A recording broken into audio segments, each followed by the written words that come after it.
के गरेको यहाँ वेटिङ फर समवान को सम्मान समवान त्यस्तो समवान होइन एउटा भन्छु ल म भन्न न दार्जिलिङ आउनु हो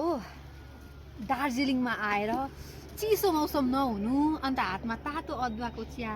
नहुनु अन्त साथमा टोय ट्रेन नआउनु त मिल्दै मिलेन हो अहिले सबै मौसम पनि छ उयो पनि छ के भन्नु मौसम पनि छ चिया पनि छ मिसोके पनि छ फोन पनि छ टोय ट्रेन पनि आइपुग्नु आँटेको छ हो अन्त यहाँनिर एउटा दामी भिडियो बनाउँछु दामी तपाईँलाई देखाउँछु म यहाँ प्ले गर्नु मात्र बाँकी छ टोय ट्रेन आइपुग्नु आँट्यो अब टोय ट्रेन आउने बित्तिकै चाहिँ म यसरी कुद्छु